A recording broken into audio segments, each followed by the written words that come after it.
Hey everyone, Nathan Long here, president of Saybrook University, located here in Pasadena, California. Welcome to another episode of Saybrook Insights. My guest today is longtime faculty member Dr. Erik Willmarth, our program chair for the Psychophysiology program. He's a fully licensed clinical psychologist working for the past 30 years in the area of chronic pain management and is certified in biofeedback, clinical hypnosis, and pain management. Beginning college as a music major, he played bassoon in the orchestra, trombone in the jazz band, and guitar in a rock band. This guy is super talented across the board and just a tremendous human being. This particular episode, we're dedicating to really understanding the what's, whys, and really wherefores of psychophysiology, how it ties into mental and physical health, and much more. And hint, it does tie in a big way. And who knows, we might also get into a little bit of music talk given our mutual backgrounds. All right, let's get to it with Dr. Erik Willmarth. Dr. Willmarth, my friend, it's a pleasure to have you back on Saybrook Insights. Our last time on the show was at the height of the pandemic, if you recall, in which you really offered some great overviews of hypnosis history, a little bit on, well, a lot, quite a bit on pain management. And today, what I'd like to talk specifically about is just what the heck psychophysiology is, how it applies to mental health and pain management, etc. But before we do that, can you briefly reintroduce yourself? What's your background and how did you end up at Saybrook University? Well, I guess for starters, from identity, I'm a clinical psychologist. I started off my career at William James College, where I kind of went between majors in social relations and music. I was a bassoonist in the orchestra and sang in the choir. And uh, after undergraduate, I decided I really didn't want to try to make a living in music for a number of reasons. And I recognized that I had loved reading case histories and things like that. So I got a master's in clinical psychology at that point, and then worked for 20 years before going back to get my Ph.D. So I've started the official job in community mental health for the first 5 years, and then went into a working at an HMO, which got me involved with the whole medical field in terms of the mind-body connection and how the important role that plays in terms of how our physiology is dependent on a lot of our psychological issues. And then after 5 years at the HMO, I was recruited to a pain management program, specifically because I'd been involved with hypnosis and biofeedback, which is something that comes in handy in pain. And so I've been working with that same group of anesthesiologists for the last 35 years with the pain management. I started at Saybrook, I think about 16 years ago, and again started there specifically because of coming in to teach the biofeedback and hypnosis courses in what was then the psychology program. Um, After a year or so at Saybrook, we developed the College of Mind-Body Medicine, which is now the College of Integrative Health, and spent 50% in each school for a while, and now I've been 100% in the College of Integrative Medicine and Health Sciences ever since. When you all have really grown the college in 10 years. I mean, prior to that, it was hopping, but it's really grown, I think, hasn't it?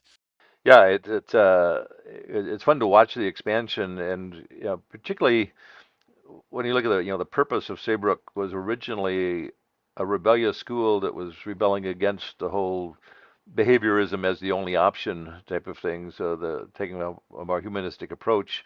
But of course, that's the world needs a lot more of that right now. So I love to see it being applied to law and to social work, nutrition, and a lot of other areas now that things. But certainly in healthcare, it's an important feature, um, and it's been nice to watch Saybrook grow with that and see our students go out there and be active out in the world.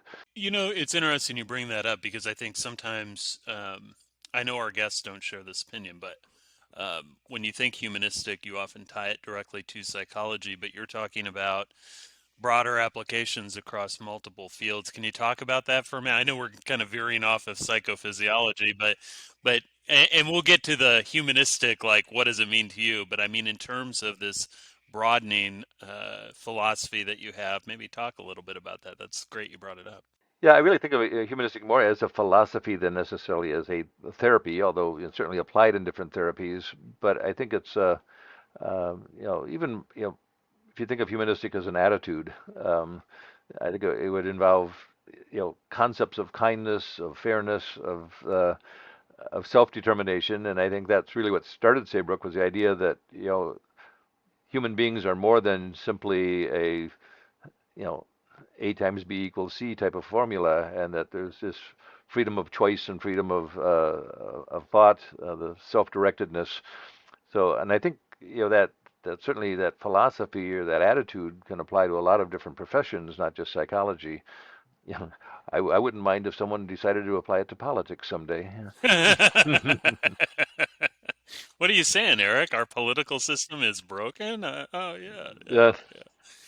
It's a really great way to position that. Well, so we'll talk a little bit more later about your own personal view of humanistic, but that's a really great way to lean into it. And for those who don't know, the president who started off Saybrook University in terms of moving it from an institute to a university model, Lauren Buckman, who was on a previous episode, that was his vision too, right? To see it kind of across multiple disciplines, fields, to really bring the human experience back into the professions and into the learning. So it's a really great way to think about it.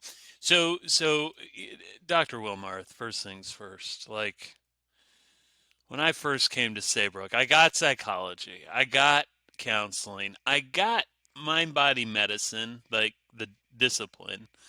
And then I saw this degree called Psychophysiology. And I'm figuring, what in the world is this thing? And then I learned about it, and it was pretty impressive what all you do, both you and your colleagues and the students you teach. So, maybe in terms of framing for laypersons, what exactly is psychophysiology? Well, and I'll add a word to that because our department specifically is applied psychophysiology. So, it's taking the science of physiology and looking at the applications on it. But, my elevator speech for that is that it's the science behind mind-body medicine. Um, there, psychophysiology, of course, you break it down, psycho, mind, physiology, body. So it is a mind-body approach, but it's looking at the actual underpinnings of it so that we actually measure what's going on in the body, whether we're talking about, heart rate variability or muscle tension or brainwave activity. There are a lot of biological markers within the body that respond to the environment, including thoughts. So, like one of the demonstrations we give in our intro classes is we hook someone up just for galvanic skin response, just two little electrodes on the fingers, which basically is measuring the sweat gland activity.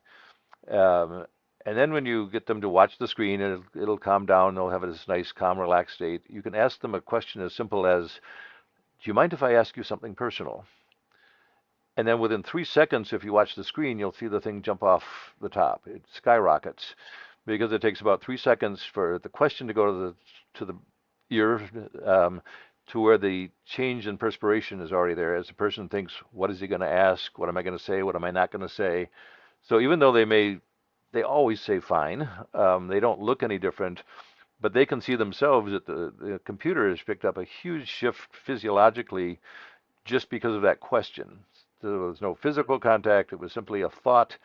So if you want to demonstrate the connection between mind-body therapy, mind and body, just a simple question like that can show them that there's a major physiological shift out to their fingertips within seconds just based on that. So you can imagine what kind of changes we go into when we're exposed to trauma and challenges and all of the day-to-day activities we go alone, let alone the major crises of life.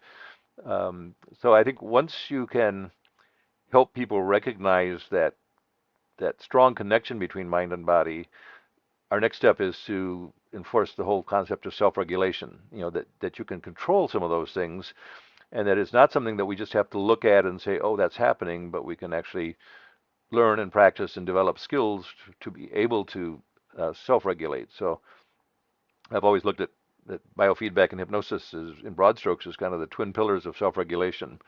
Things that you can take individuals that they can learn themselves to do rather than depending on something that's done to you. So the medical model has been wonderful in terms of surgery and some of the pharmaceuticals, but we've also become way too dependent on it and given up a lot of our own ability to manage stress, without the use of benzodiazepines. So it's basically a It's a great point. I mean, it really is a great point. I think what I appreciate about you and so many of our colleagues here at Saybrook is it's not a repudiation of the medical model. We know that that's an important. The allopathic method is very important, as is the osteopathic, connected to mind body. But I think it's the add-on and the ability to create more options for people to. I think you said it really well and very simply, but beautifully. Having more agency in their own care, right? To take control, if you will, or the drive to engage in your own activities around wellness and well-being. It sounds like, am I capturing that? Okay. Yeah, because I think even as a psychologist, one of the best tools, best gifts we can give somebody is hope. And when people can start to feel that they have some control in an environment, in a time when people are feeling fairly hopeless and helpless, just that is a significant step forward to say that, this is something I can do something about. Yeah, no, that's a really good point. Is it just kind of a follow-up quick question on this? Is psychophysiology connected or sort of a sister or cousin to neuropsychology? What are the interfaces there? So with brain research and the work going on there. Right. Well, we use the term biofeedback, but it's actually there are multiple different types of feedback we can get. When we talk about EEG or neurofeedback, that's basically feedback of what's going on in the brain, and that's probably our most direct with neuropsychology, of actually understanding what's happening in the brain with things. So if I like to go to hypnosis examples, during an fMRI, you can see in real time the effect that different suggestions have on different aspects of the brain. So we can actually target suggestions now to aim at the amygdala if we're looking at feelings of safety or comfort. Working in the area of pain management, you can make suggestions specifically aimed at the sensory strip, so that you can talk about sensations of warmth or decreasing of pain. Um, but never before have we been able to actually see what happens. Hypnosis has been around for over 300 years, but now the whole neuroscience field has energized it because we can actually see and target what we're saying and what effect it has on the person. And even better, the person can see and feel that same thing themselves, so that they can, again, feel more control over a situation rather than to be dependent on some kind of a pharmacological. And to your point about the integration, I like how the language has changed, because we started off with this concept of alternative medicine. Unfortunately, people saw that as an alternative to medicine, and there was kind of a us against them feel. Then we moved to complementary medicine to try to avoid that, and now the term integrative medicine, I think, is closer to the idea that everyone belongs in the room, and that we don't have to have it us against them, as we look at the patient as the center part and say what's going to be most effective in helping them get to some matter of health. And a more shared healthcare. We used to have the physician as God model, where if you get better, he's a good doctor. If you don't get better, you're a bad patient. To now more of a patient to CEO, where they bring in a team to help them with their own health, but it remains their own health rather than something that someone else has to do to you. Yeah, you're in journey with them, which is kind of the whole essence of the humanistic model, right? I mean, Right. it's looking like that more and more. I was also, struck a friend of mine who's a doc out in Ohio was recently remarking that when I was first coming out to Saybrook, they had said, I don't know about this whole mind body business. Like, that's just, old school kind of doctor. We were talking about a year ago, and they said, all right, so I'm doing mindfulness meditation, hypnosis in my with pregnant women, and it's working. And he's like, so I've come around. So that small little window, Yeah. and I think to your point around allopathic medicine, I think it is we're starting to see. strides in those spaces. Again, I think there's a long way to go until it's fully adopted and the patient as CEO model really gets embedded. But we're making baby steps in that space. But I think from a psychophysiology standpoint, we really look at that as a collaborative relationship. That it's not something that we do to you. And like I've always viewed hypnosis more like music. You don't. If I'm a music teacher, I don't do music to you. We take your musical ability and teach you how to play your trombone. With hypnosis, we take their own hypnotic ability. With any of the biofeedback, we assume that with information, people can learn to control breathing rate, heart rate, blood flow, a lot of things that uh, there was a time when we just assumed was autonomic nervous system and we couldn't control, and we found that that's not true. That given information, people control a lot more than we thought we could. Oh no, that's a really great point. So, so as we talk about psychophysiology, I do want to get into the pain management piece here. That you are actually you're well known for a lot of things, but I know this is a space in which you've played in for a long time. So we'll get to that. But I'd also like to speak to the fact that, I mean, your program, the Applied Psychophysiology program, offers certificates and different types of opportunities to, like for clinicians to use psychophysiological techniques, et cetera. Can you talk about how psychophysiology techniques are applied, say, by a counselor or a psychologist who may get a certificate in this area or some additional skills? What does that look like in the therapy room? And maybe some examples. Yeah. Very early on, when I first was involved with biofeedback, I had a patient hooked up so I could measure, heart rate and galvanic skin response and some basic peripheral measures. And I think we were just doing some basic guided imagery. And I had him imagining himself at the beach, sun beating down on him, the sound of the waves. And I glanced over at the screen and the thing was going off the chart. And so I stopped and asked him what was happening because he didn't say anything and he looked fine, but it turned out that his best friend had drowned 2 weeks before. So while I was enjoying a lovely scene at the beach that I was describing, I was probably torturing him because he was picturing his buddy being pulled out of the surf. So it taught me two things really early is that, one, the body speaks much louder than the voice sometimes. And so having some measure of psychological measure is a nice thing to add to therapy so you can actually see the response at a much deeper level than just what they're willing to tell you. The other is that if we're going to use imagery and things like that, that we should allow the patient to choose the imagery. We shouldn't impose our images on them. Well, that's a great point. Yeah. If the saying that we learn from our mistakes, some of us should be geniuses pretty soon because we make enough mistakes. But our patients tend to teach us over time. But that was a really important lesson I got very early in my career that people won't always tell you what's going on. And if you have somebody hooked up and every time they repeat the phrase "I love my job" and the thing spikes up, that that they may be lying to themselves as much as anyone else. That they realize that this is a major stress and they're not recognizing it.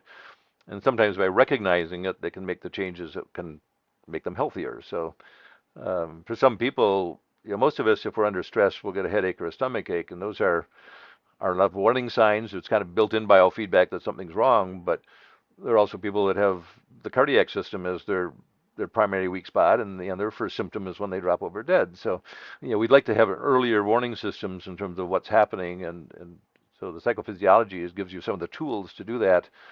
So in the therapy office, not only giving you more information on what's going on, but giving the patient some motivation. The example I gave to start with is as far as that question of, do you mind if I ask you something, and watching it jump up. Once people know that emotion has that important a role to play in their health, they can start paying attention to it.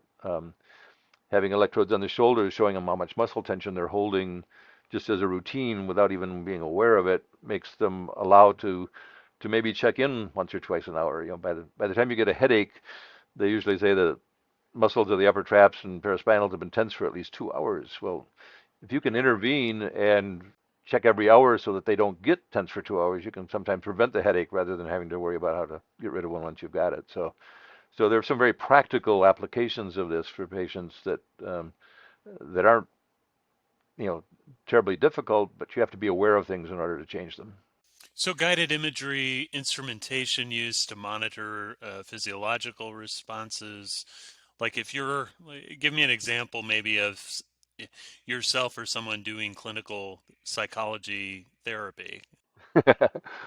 Well, one of the famous things in biofeedback is the great way to make a small fortune out of a large one because we have lots of really expensive equipment that we can use, but there are also things like a $20 digital thermometer that you could hook up to the finger because when we relax, the blood flows out to the extremities, and if you can teach people to warm their hands, the only way you warm your hands is by getting that blood that's circulating out at 98.6 degrees out to the extremities. When we're in stress, blood goes to the heart and the brain, our survival modes. But you've heard the phrase, someone was frozen in terror. Well, they are feeling very cold because they don't Literally, have any yeah. circulation out there, right? Just as if they're boiling mad, there may be, the heart's pumping away. And so a lot of our very common expressions are very psychophysiologically based. When someone gets under your skin and you're all tight, well, that's where your muscles are and things. So it's learning that some of those things are not only real every day, but there's some things that you can manage and you can control and self-regulate, and we don't need external things like drugs to do that. That you can learn skills to do it. So basically, teaching people breathing techniques. One of my examples and demonstrations, I'll ask the audience if anybody has a friend who wrote a book, and if so, we'll say, well, if your patient lie down, you put that book on their stomach, and when they breathe, the book should go up and down.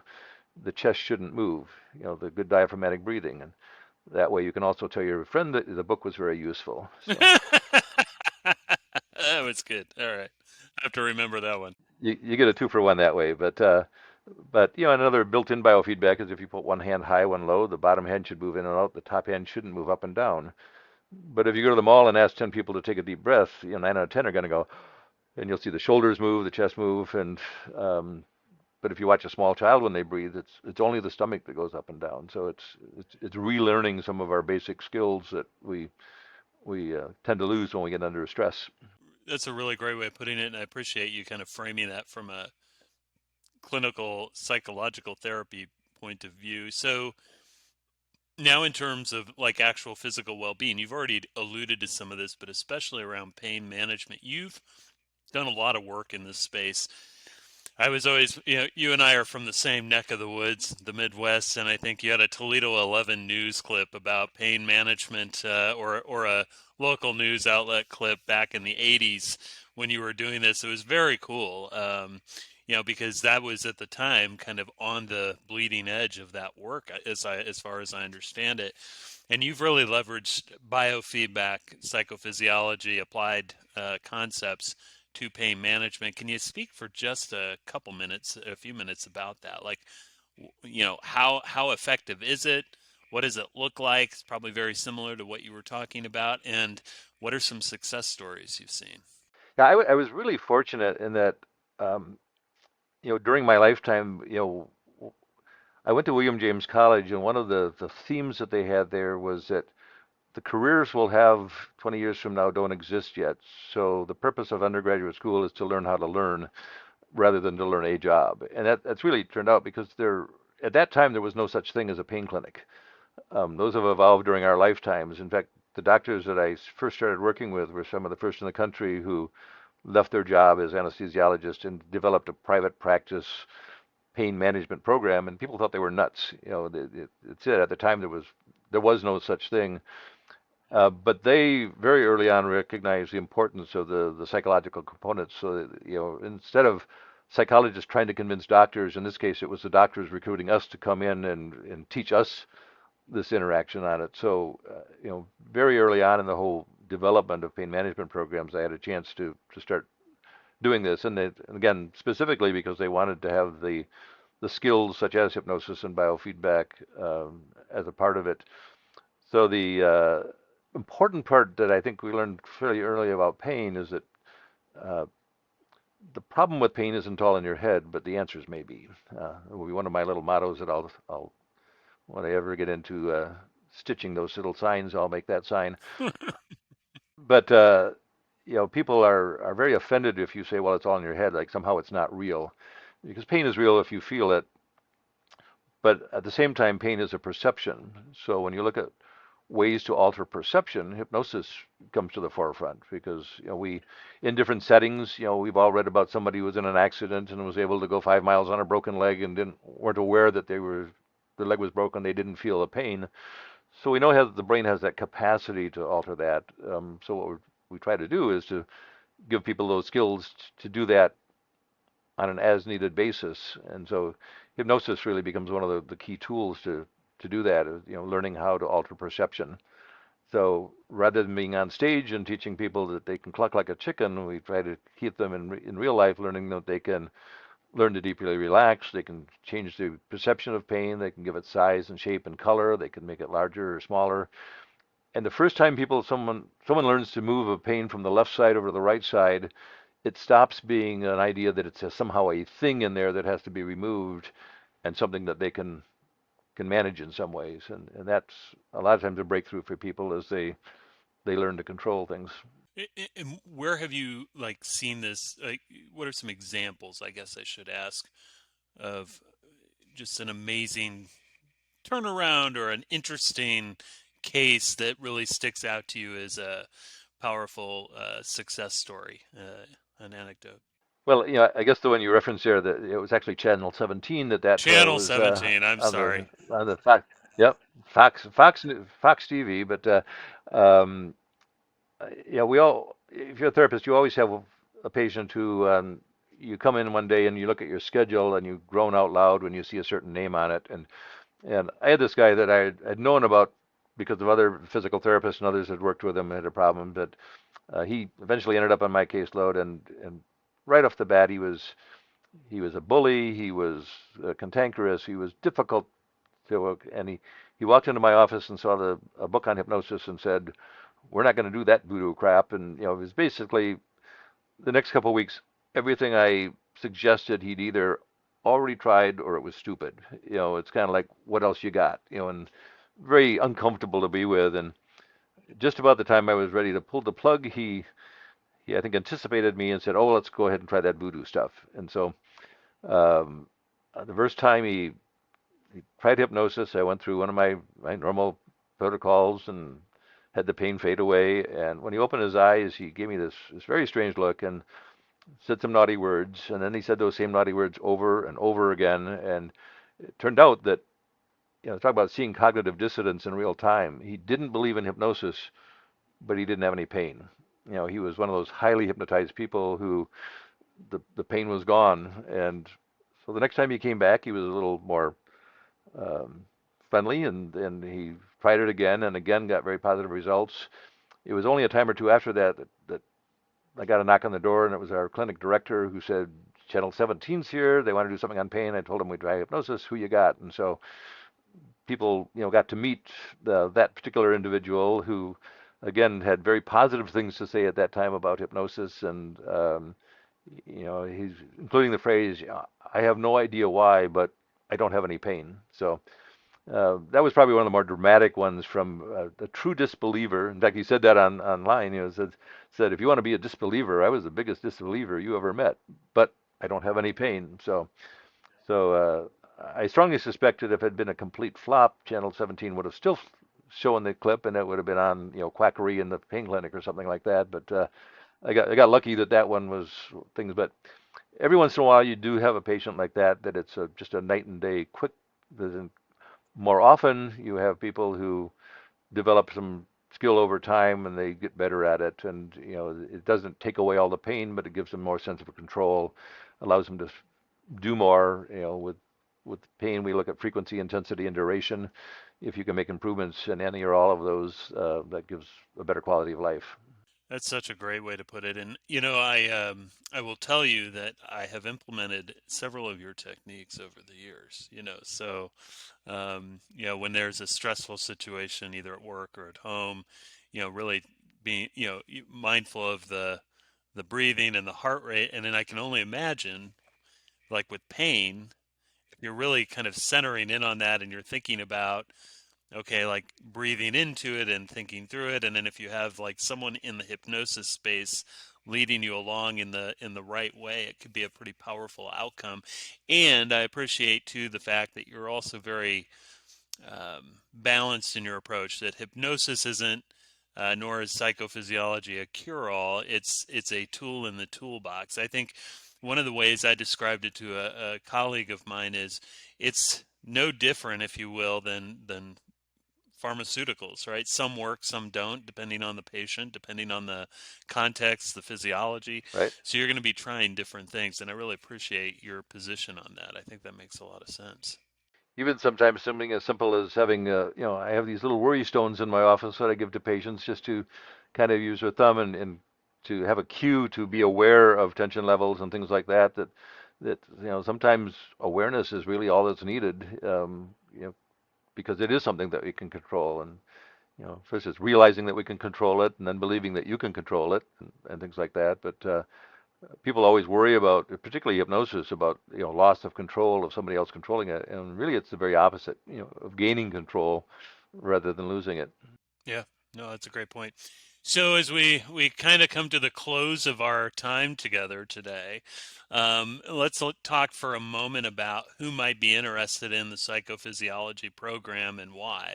So, for those prospective students out there, what's the typical program experience like in the master's and the PhD? And you've already talked about where individuals can apply these skills, but who's best suited for something like this? Well, it's really interesting because one of the dilemmas that we have in our department is that there isn't one clean pool coming in. It's like with sports psychology, we can be appealing to teachers or coaches or things like that, and for other disciplines, the PhD in social work, we have all these MSWs that could draw in.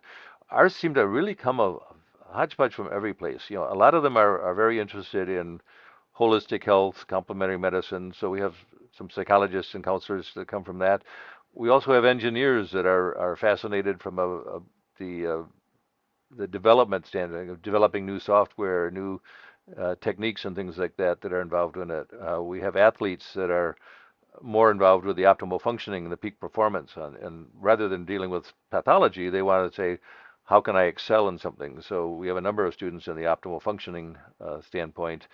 We have a number of ex-military who are also interested in that same concept of human performance and how can we improve things. And like all of Saybrook, we seem to have a number of students involved with music and performing arts. That the same thing. They're in situations where they need to be able to manage stress. They need to be able to things, and so I think some of them come for their own benefit without any intention that they're going to be teaching someone else necessarily on it. So we have this broad range of interests and spatterings that come in, but I think um, it's the same core group that we look at in our whole college of the School of Mind Body Medicine is that those that I think that are a little more science oriented that really want to dig into the underlying what is the because we have the courses in anatomy and physiology, and they actually get hands-on measurement of these things. I think we tend to be a little bit more research science oriented than some of the other programs where I'm also over in the integrative mental health program, and I think those are more attractive to straight clinicians that want to add tools to their things.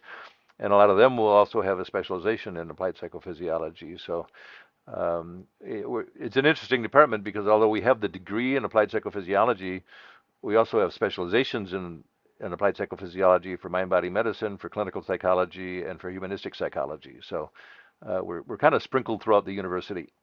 I was going to say it's probably one of the most sought after specializations, I think, at the university right now, and there's just a lot of interest in that. So literally, it could be anyone who's interested in a master's or PhD in this space.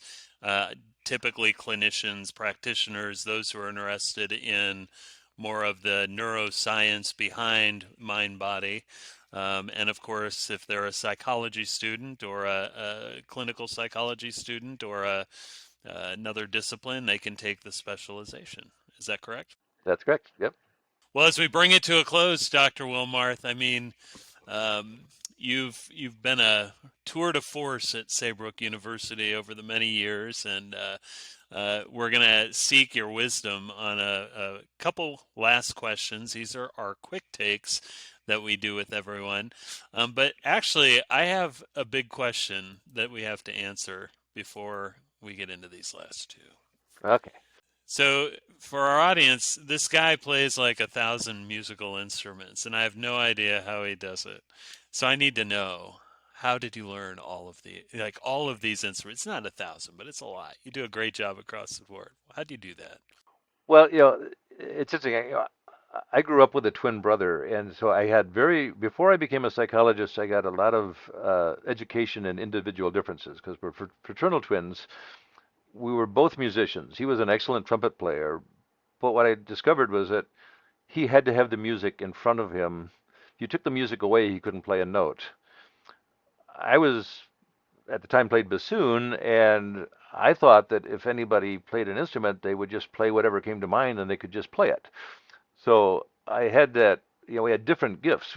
People both knew us as good musicians, but we had a completely different skill set. So I was born with kind of that internal ear. So if I heard something, I can usually sit down at a piano or the bassoon or whatever, or guitar and play it because it's in my head. And although I assumed everybody had that, I learned very firsthand that didn't. At the same time, I might take an hour on a math problem while my brother would look at it, cock his head, write the answer down, and move on. So he Yeah, had, right. Yeah. we had very different skill sets. So, I learned early on that difference. And I think, especially as a twin, you look for your own strengths. His was clearly in academics, and so music became kind of my uh, forte where I could get my appreciation and things like that. So, but for most part, I can't claim any great effort on it. It did come pretty easily to me. Most instruments I could pick up and learn fairly quickly, and I don't always know how. Even when I'm playing something, I don't, I didn't practice that before, but the notes seem to come to me because they're in my head. So, So we need to explore this in a research question somewhere together. Yeah, yeah. There's a lot of research I think that's been done, but also I think there's more to be done in that space because I'm more like your brother. I'm very chained to the music when I play, but it's also been it's part of the joy in my life. But I always wished I had that skill set that my wife has, what you have, where she can sit down and play anything, it's in her head, and it's just pretty impressive. So well, and of course, on the flip side of that, I would love to be a better sight reader than I am, but the problem is by the time I plowed through to hear what a song was supposed to sound like, I just played what it sounded like, and so, because I didn't need to sight read that often, I never became a good sight reader because, by the time you know what it's supposed to sound like, you just depend on the music so much. So I think, you know, the people that don't hear it in their heads become much better readers if they're going to play. So, and I do know some musicians who have both.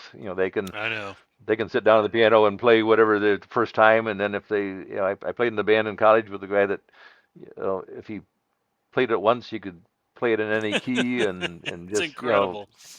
just amazing abilities and stuff like that. But I think, we all have different gifts, and they're scattered around, and then it's a matter of which gifts do we exploit. They talk about professional musicians. The true musician, they say, is one that's reached about the 10,000 hours of practice mark.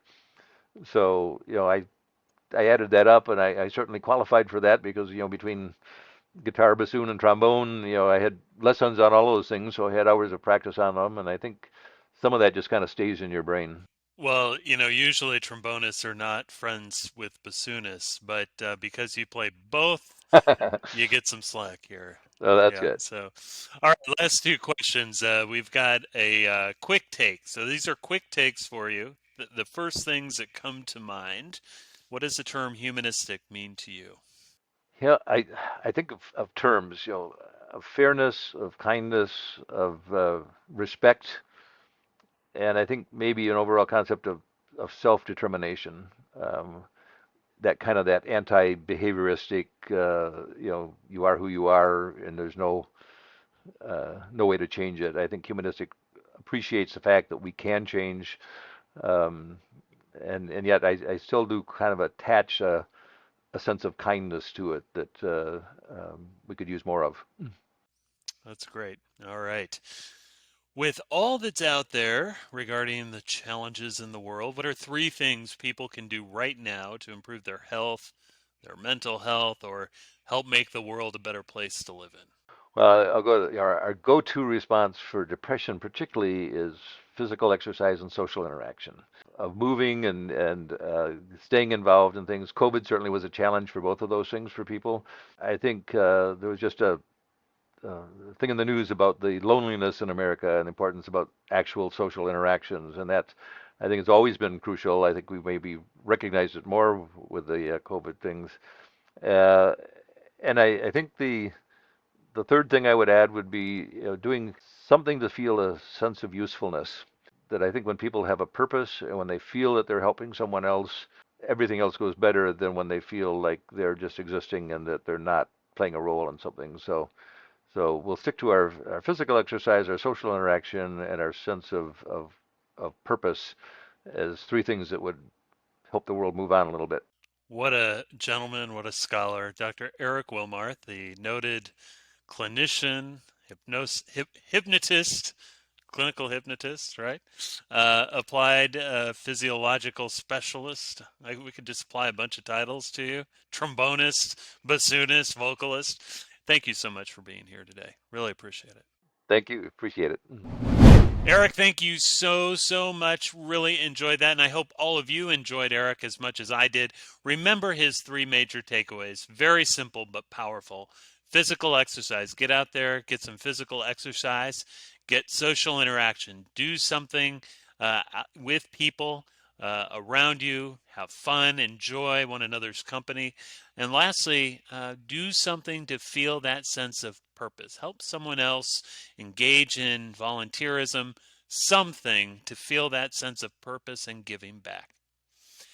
If you want to see the YouTube version of this podcast, please visit our Saybrook YouTube page and visit the playlist. If you'd like to support the podcast, go to Apple iTunes and leave that 5-star rating and review, and subscribe so you can get episodes as they come out. So don't forget to do that. If you're on Spotify, leave that 5-star rating and make sure to follow us. You can, of course, subscribe to us on most major podcast platforms, including Google, Stitcher, Pandora, and many others. And we're waiting for the feature in YouTube to come out where you can subscribe to our podcast there. So pretty exciting. Remember to check our show notes for information on today's guest, including links to websites, books, etc. And for more about our university, go to www.saybrook.edu. Click on Areas of Study at the top of the page and locate the program of your choice to learn more. In this case, you might want to look up Applied Psychophysiology or our Clinical Hypnosis certificate, or simply Google Saybrook University. That's all for now, folks. Take care. Be well.